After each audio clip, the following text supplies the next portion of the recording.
Amén. Bien. El título es siempre el mismo. Del precursor al Mesías. Estamos en los versículos que leímos. Pero antes quiero introducirme, porque aquí el Señor, o Juan dice algo que debería llamarnos la atención. Y vamos a introducirnos. Me quiero leer Isaías 6, del 8 al 11. Isaías ve el trono de Dios en el templo, ve a Dios mismo, ve al Señor. Y el Señor le hace un mandato.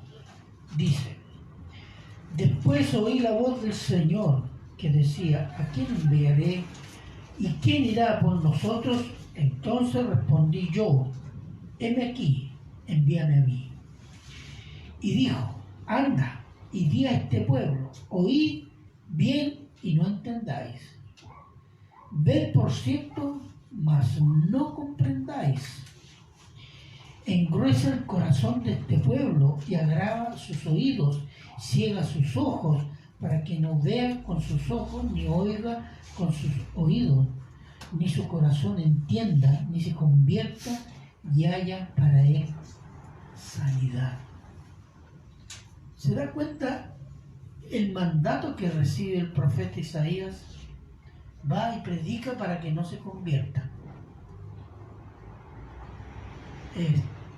Es difícil, ¿no? Pero hay una razón. Veamos Ezequiel. En Ezequiel, quiero mostrarle Ezequiel 2, 4 y 5. Le dice Dios al profeta: pues yo te envío a hijos de duro rostro y de empedernido corazón, y les dirás: así ha dicho Jehová el Señor.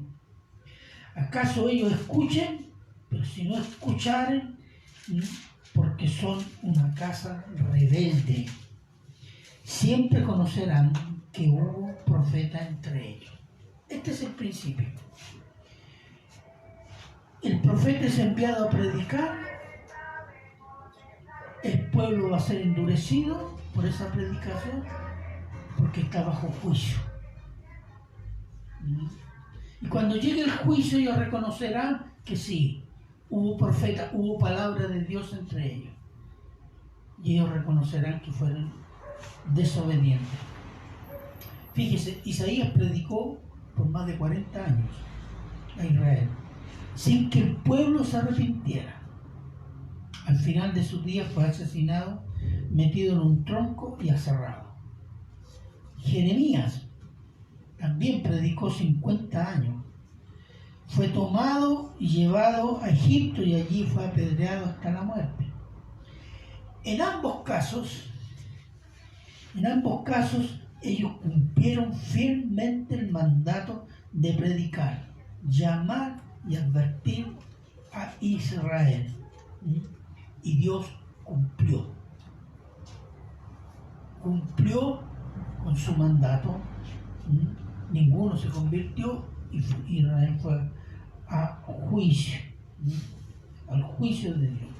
El gozo del profeta es por el cumplimiento de la palabra de Dios. Hay gozo, ¿no?, cuando se cumple la palabra. Pero también puede haber tristeza por el juicio al pueblo. Jeremías lo llaman el profeta llorón. ¿Por qué? Porque sabía las calamidades que le venían a Israel y lloraba. Pero se gozaba con la palabra de Dios. El gozo del profeta es por el cumplimiento de la palabra de Dios. Cristo mismo estuvo dispuesto a sufrir por el cumplimiento de los planes de Dios. ¿No es así? Hebreos 12, 2. Hebreos 12, 2.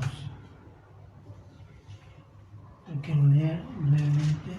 12, 2. Dice: puesto los ojos en Jesús, el autor y consumador de la fe, el cual, por el gozo puesto delante de él, sufrió la cruz, menospreciando el oprobio, y se sentó a la diestra de Dios. Menospreciando la humillación, pero se sentó a la diestra de Dios Padre. Dispuesto a ser humillado, disminuido, ¿para qué? Para la gloria de Dios. El apóstol Pablo se gozó en Dios, en el dolor. Cuando Dios le dijo, bástate mi gracia, en un problema. Entonces él dijo, yo me gozo entonces, en afrenta, en persecución, en dolores, porque mientras soy débil, Cristo vive en mí, soy más fuerte. Y el gozo en las pruebas, dice Santiago 1:2, tened por sumo gozo cuando os halláis en diversas pruebas. Cuando usted pide paciencia, Señor, dame paciencia, ¿qué hace el Señor? Dios lo llena de problemas para que cultive la paciencia. Porque la paciencia hay que cultivarla, ¿o no? Cuando pedimos crecer en fe, Dios nos lleva a problemas imposibles para que aprendamos a confiar en Dios. ¿Cierto? Por tanto, deberíamos estar gozosos, ¿no?, con el cumplimiento de lo recibido que viene de Dios. Ese es el título para el día. Del precursor al Mesías, el título es el gozo por el cumplimiento de lo recibido. Amén. Vamos a orar. Padre bueno, eterno y misericordioso, Señor, grande su bondad. Bendiga esta palabra, Señor, para la gloria de su nombre, y que todo pueda ser según sus mandatos, su gloria, y sea agradable a usted. Gracias, Padre, se lo agradecemos en Cristo Jesús. Amén.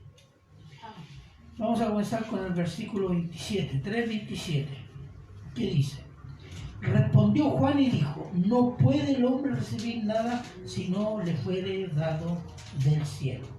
Ese del cielo significa de Dios. Aquí Juan está consciente de la soberanía de Dios. Es una frase que subraya la soberanía y la decisión de Dios. Respondió Juan a los discípulos. ¿Qué cosa?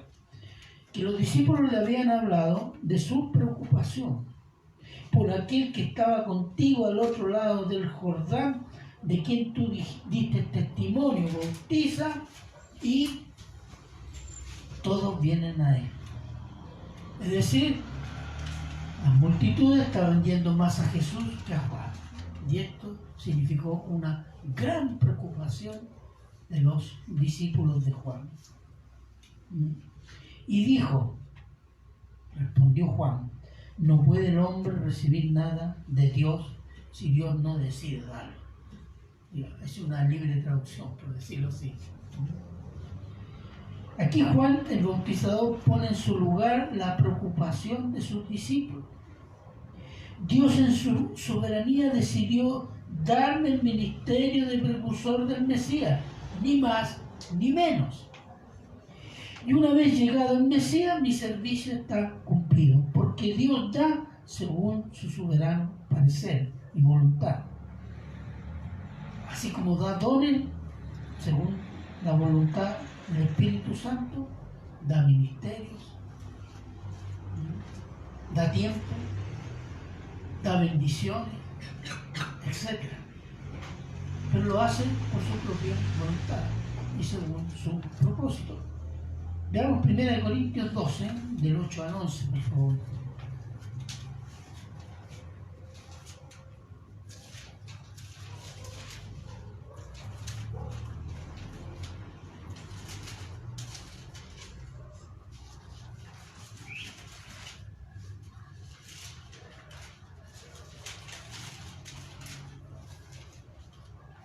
Porque a este es dada por el Espíritu palabra de sabiduría, a otro palabra de ciencia según el mismo Espíritu, a otro fe por el mismo Espíritu, y a otros dones de sanidad por el mismo Espíritu, a otro el hacer milagros, a otro profecía, y a otro discernimiento de espíritu, a otro diversos géneros de lengua, y a otros interpretación de lengua.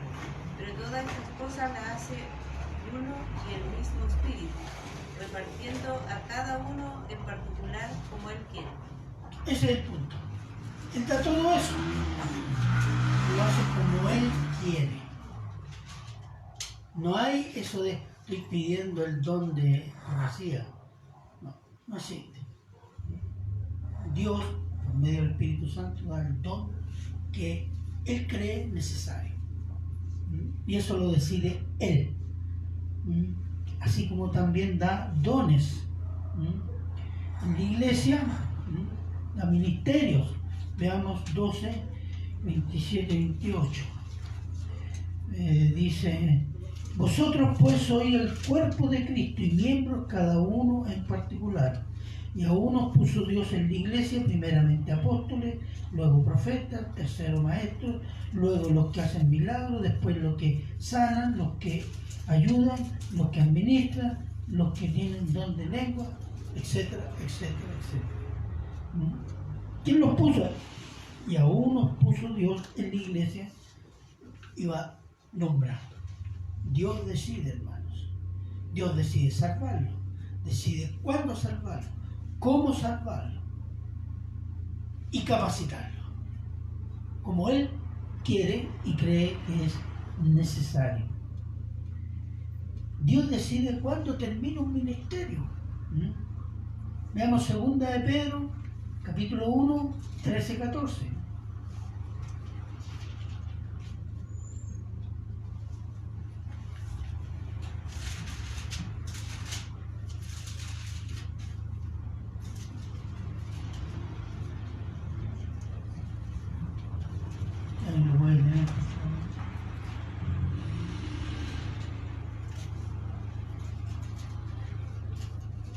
Pues tengo por justo, en tanto que estoy en este cuerpo, el despertaros con amonestación, sabiendo que en breve debo abandonar el cuerpo, como nuestro Señor Jesucristo me ha declarado.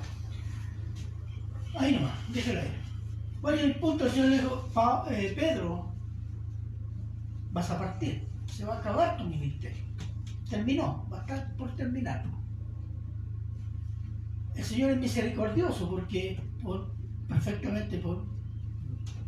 no tenía por qué decirle, pero en su misericordia y amor, Él dice: Pedro, prepárate, esto va a terminar para mí. Y eso es pura misericordia y buena voluntad. Y en Juan 21, 22, miren lo que dice.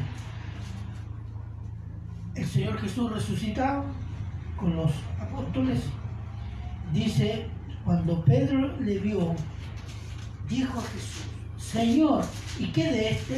De Juan. Y Jesús le dijo: si quiero que él quede hasta que yo venga, ¿qué a ti? Sígueme tú.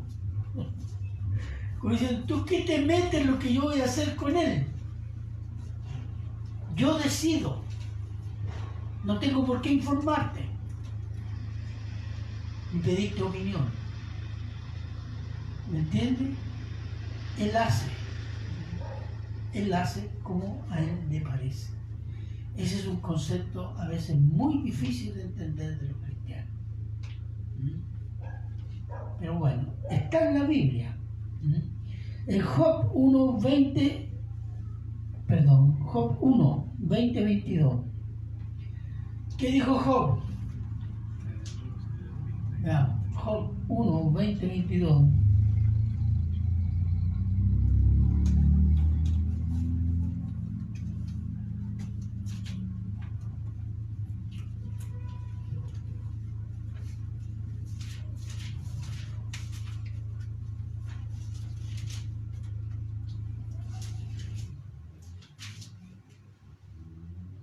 Entonces Job se levantó y regó su manto y rozó su cabeza y se postró en tierra y adoró y dijo: de nuevo salí del vientre de mi madre y de nuevo volveré allá. Jehová dio y Jehová quitó, sea el nombre de Jehová bendito.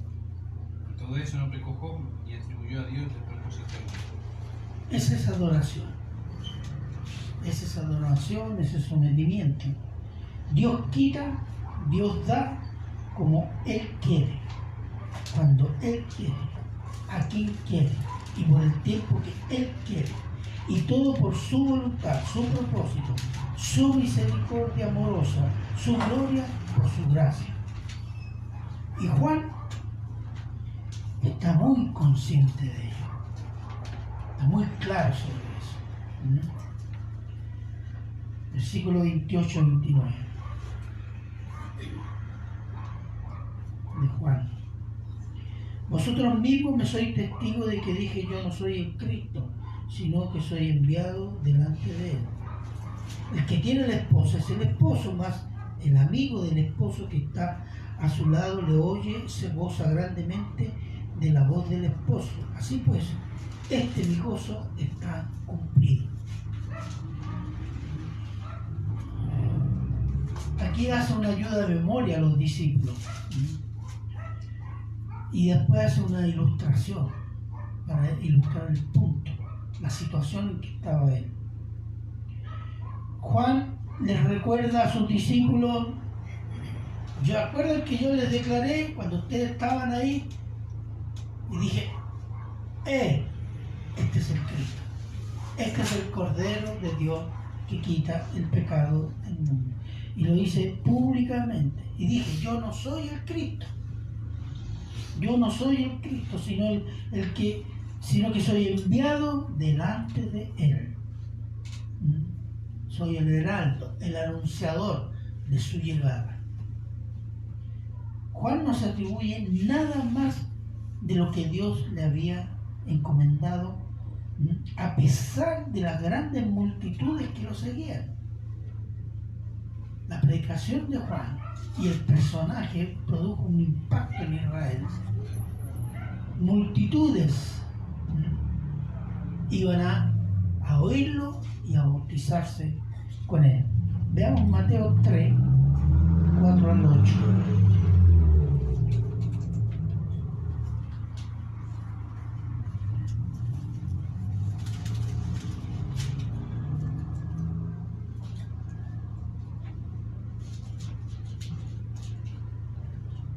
Juan estaba vestido de pelo de camello y tenía un cinto de cuero alrededor de sus lomos. Su comida era langosta y miel silvestre.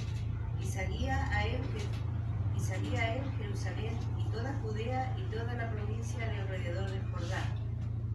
Y eran bautizados por él en el Jordán, confesando sus pecados. Al ver que muchos de los fariseos y de los saduceos venían a su bautismo, les decía: generación de víboras, ¿quién os enseñó a huir de la ira venidera? Haced pues frutos dignos de arrepentimiento. Amén. Dice: multitudes de todo alrededor de Jerusalén y alrededores. En Lucas 3:7 dice: y decía a las multitudes que salían para ser bautizadas por él: oh generación de víboras, ¿quién os enseñó a huir de la ira venidera? ¿Se imagina usted que esta iglesia se llenara y yo decía: ¿y qué? ¿Quieren escapar del juicio del infierno? ¡Arrepiéntense! Digo: no, pastor, usted está mal. Trátalos con cariño. No le diga que se arrepienten, no que están viniendo a la iglesia. Pero fíjese, eran multitudes. Porque después de 400 años aparece un profeta proclamando el reino. Congregó multitudes y grandes multitudes sin que se le subieran los humos espirituales a la cabeza ni al corazón. ¿Por qué? Porque estaba centrado en Dios y no en sí mismo. Y entendía cuál era su rol.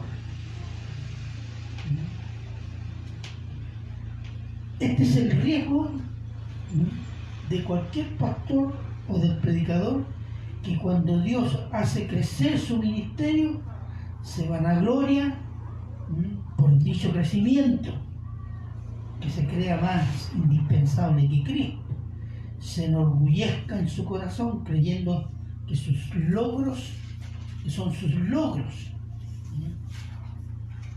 es un riesgo. Iglesias grandes han sido un tropiezo para algunos líderes.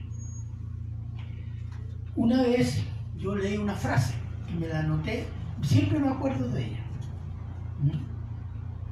que decía más o menos así: la verdadera fidelidad y humildad a Dios no se prueba cuando tienes un ministerio pequeño y pobre, sino cuando creces y tienes un ministerio grande y rico. Ahí viene la prueba de fidelidad y de humildad. Si Juan el Bautizador estaba consciente del ministerio que Dios le había dado, sus discípulos no lo entendieron así, ¿no? Y tenían celos porque el ministerio de Jesús crecía. Ellos eran fieles discípulos de Juan, pero no eran discípulos de Dios. Ese era el problema. Tal cual sucede en muchos miembros de la iglesia, que son fieles a sus pastores, pero no son fieles a Cristo.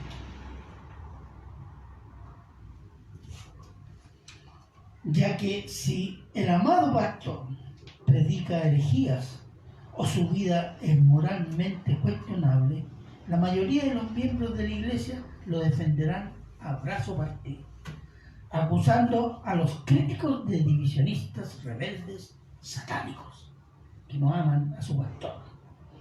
Y esto siempre ellos animados contra los críticos por el mismo pastor ungido. Pero Juan el Bautizador aclaró a sus discípulos diciéndole: ustedes oyeron lo que yo dije, y eso no ha cambiado. Yo no soy el Cristo, yo soy el que vino delante de él para anunciarlo y presentarlo a Israel. Y le dio una ilustración. Es interesante la ilustración. Pues vamos a ver. Versículo 29, ¿cierto? Es la del esposo. El amigo del esposo, en una boda judía, con usos comunes en las bodas de los pueblos de la región del Oriente, era un personaje más o menos habitual, presente en las bodas. Ahora, ¿qué rol cumplía el amigo del esposo y por qué Juan usa esta ilustración a sus discípulos? Primero, el amigo del esposo hacía de padrino del esposo. Entregaba la mano de la novia al esposo o al novio. Supervisaba algunos detalles de la ceremonia. Hacía de maestro de ceremonia durante la fiesta. Además, había una ley. El amigo del esposo tenía estrictamente prohibido, según las leyes que se impusieron o crecieron o se asumieron desde Mesopotamia, casarse con la novia en cualquier circunstancia, incluso si la novia era rechazada por el novio. Esa era la ley. Este es un comentario que yo saqué del libro de comentarios de Juan de John MacArthur. Entonces, ¿qué tan importante era hacer esa ley del amigo del esposo? Veamos Jueces 14, 20 y 15 del 1 al 8, por favor.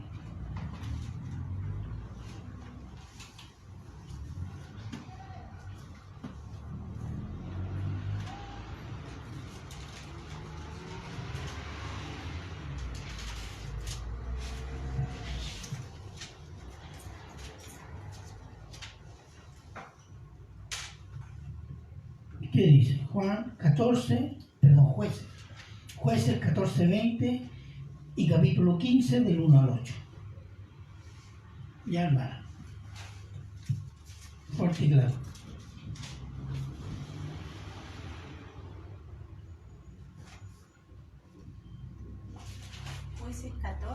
versículo 20. Sí.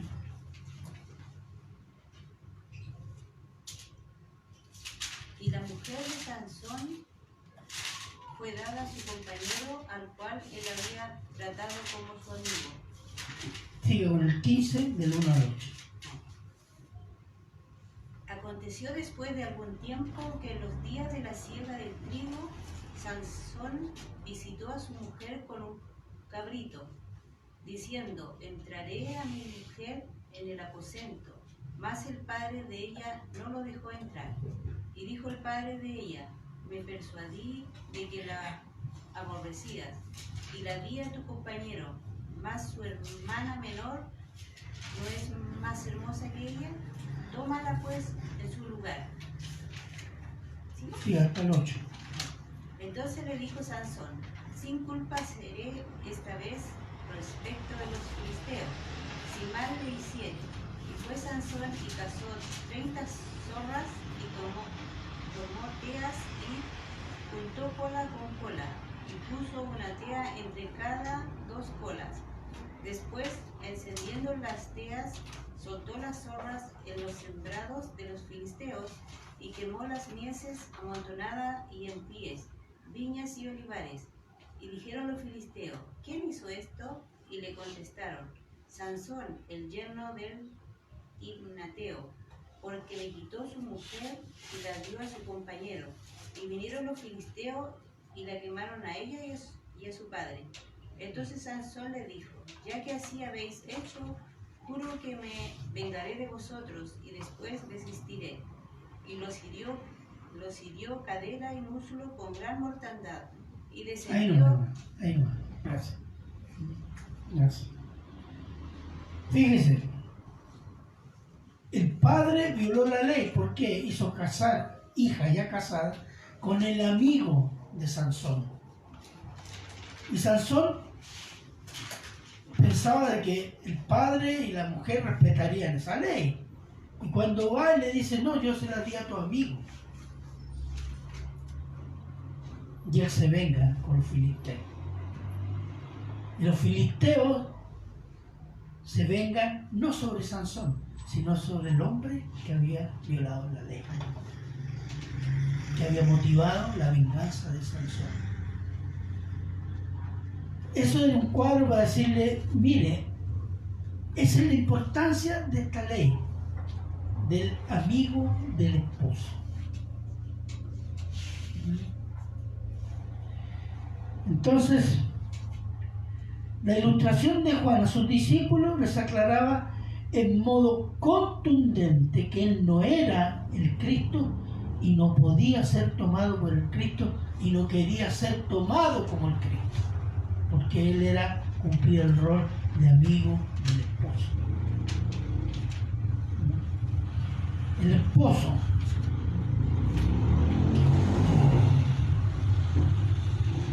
no quería asumir el rol de esposo, a pesar de el gran seguimiento de multitudes, sino que se mantuvo en el rol del amigo del esposo. Anunció a Cristo, presentó a Cristo ante Israel. Por tanto, su tarea estaba cumplida. A veces es difícil para algunos líderes mantenerse en los rangos que Dios le dio. Como ven éxito, dice: esto se puede domar, no está pensando en sí mismo, no en lo que Dios le dio.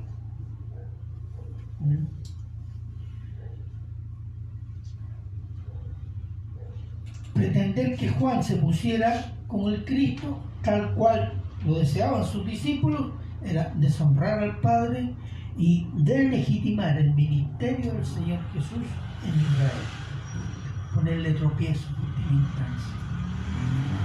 La importancia histórica y espiritual de Juan está directamente relacionado con su rol de precursor del Mesías, y ese rol terminó cuando el Mesías comienza a obrar y a predicar y a realizar su ministerio.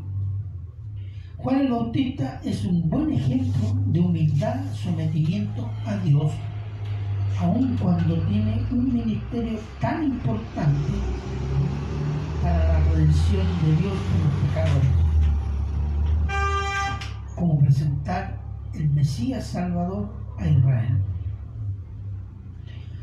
Hermanos, los cristianos en general y los pastores en particular son la gloria de Dios en esta tierra, para proclamar a Cristo como Señor y Salvador, y para mostrar a Cristo por medio de la transformación santificadora del Espíritu Santo de nuestra vida y nuestro carácter.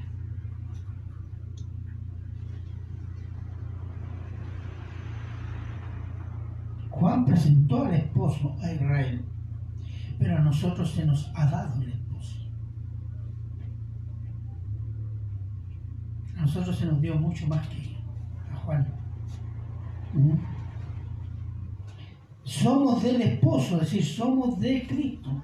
Por tanto, la humildad y el sometimiento es o debe ser la vida del cristiano. Cuando no pretendemos eso, es porque estamos pensando, como algunos predicadores, que son el Cristo, o simplemente no somos convertidos, somos religiosos, que hacemos ritos, venimos al culto, nos arrodillamos, le damos las manos, cantamos, pero acá adentro no hay nada, no hay Espíritu Santo.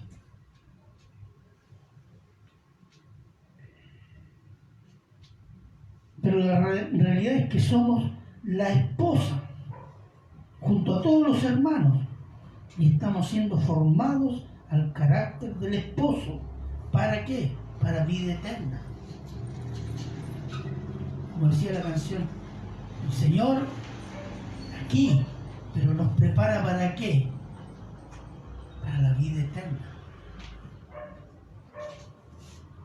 Romanos 8:29.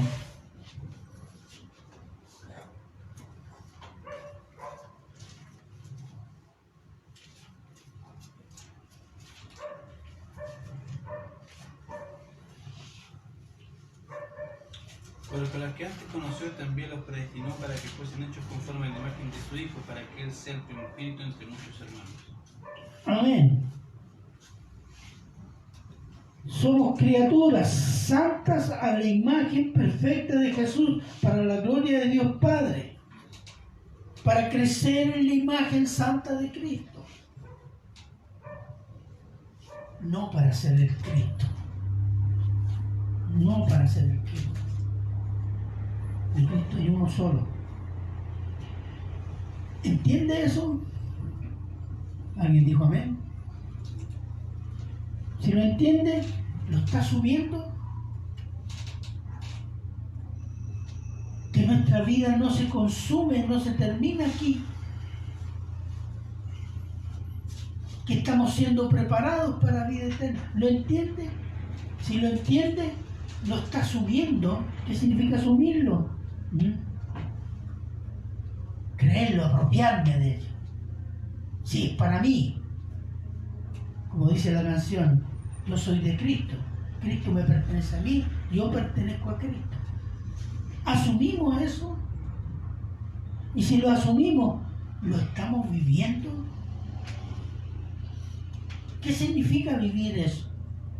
Está humillándose, arrepintiéndose, sometiéndose, obedeciendo, como Juan el Bautista.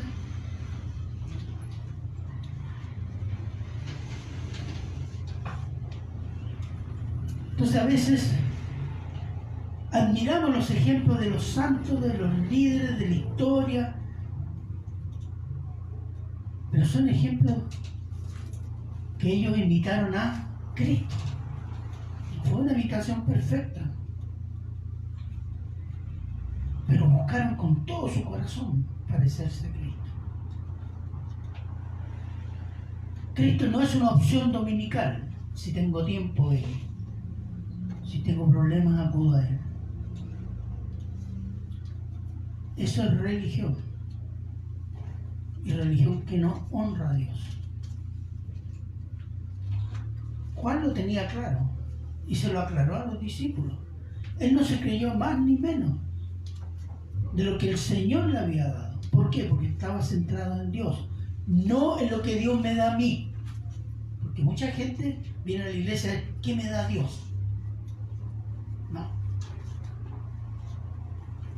Y si me gusta lo que me da, porque ese otro también, si no, no vienen más. No. Si Dios me amonesta, si Dios me da, bueno, someterse. Y venir el próximo domingo lleno de alegría, porque vamos a escuchar la voz del Señor, de nuestro Dios, que nos salvó sin merecerlo. Cuando venir a la iglesia o hacer las cosas del Señor se transforma en una carga, o no hay crecimiento o no hay conversión.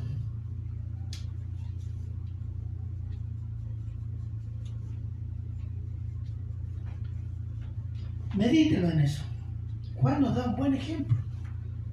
A sus discípulos que celosos, y Juan no se perdía en esto. Hermanitos, yo dije esto y esto es. Versículo 30. 30, ¿qué dice? Es necesario que Él crezca, pero que yo mengue, disminuya, pierde importancia. ¿Habrá escuchado algún pastor? Es necesario que yo desaparezca y que Cristo aparezca. Juan comprendía que era necesario, es decir, una necesidad, no es una opción entre varias. No es si me agrada o desagrada, no es si me siento bien o me siento mal. No es por nada de estas cosas tan populares hoy en la iglesia, sino que era una necesidad que el ministerio de Juan se acabara, porque ya cumplió su propósito, que el ministerio del Mesías creciera para la redención de judíos y gentiles por la fe en Cristo. Y el propósito de Juan, que Cristo crezca a los ojos de la gente, eso debería ser también nuestro propósito. Usted desea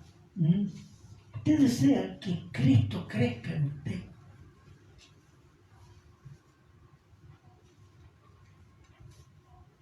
Yo supongo que sí, como están todos mirándome sin decir ni sí ni no. Si somos cristianos, deseamos experimentar a Cristo, conocer a Cristo, someternos a Cristo, para amarlo cada día más y más. Entonces es necesario que Cristo crezca en nosotros. Entonces debe menguar, disminuir el pecado, sus hábitos pecaminosos, sus formas de pensar y sentir centradas en sus deseos. Debe cambiar su voluntad por la voluntad de Dios revelada. Debe amar menos parientes y amigos y amar más a Cristo. ¿Estamos en el proceso? ¿O decimos solo cuando venimos al culto, Señor, gloria a ti, yo deseo crecer y te lo siento, pero el resto de la semana?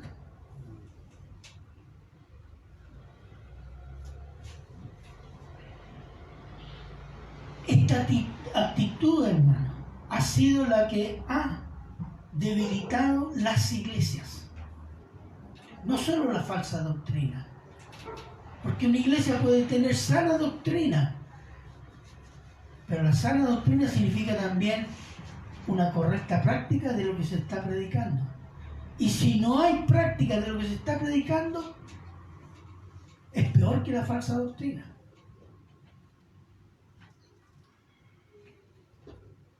Y Juan lo declaró claramente. Él debe crecer. Yo debo disminuir. Los discípulos deberían haber estado de muerte. Entonces es necesario que Él crezca y que mi carne mengüe y disminuya. ¿Y disminuya hasta cuándo? Hasta la muerte. Hasta la muerte, hermano. Porque para el cristiano la muerte es el gran benefactor. O la gran benefactora.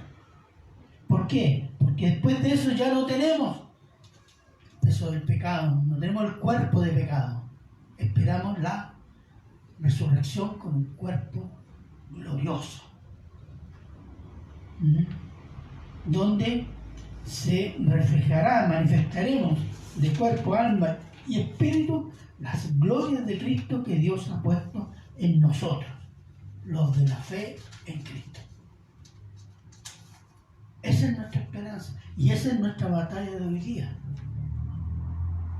No es una batalla futuro cuando esté mejor, no, es una batalla de ahora, de cada día, cada pensamiento, cada minuto. Y debemos acostumbrarnos a eso. Pero es una batalla que debemos y podemos dar cada día dependiendo del Señor. Pero si no leemos Biblia, ¿de quién vamos a depender?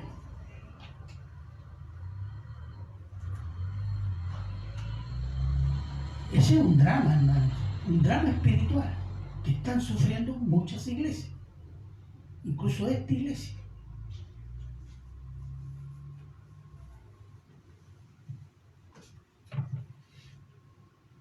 Esperemos que llegue un Juan acá y nos diga: hermanos, es necesario que Cristo crezca en usted y su carne mengüe.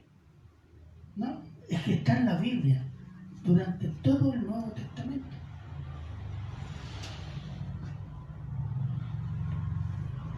Reflexione sobre esas cosas. Juan es un hermoso ejemplo de sometimiento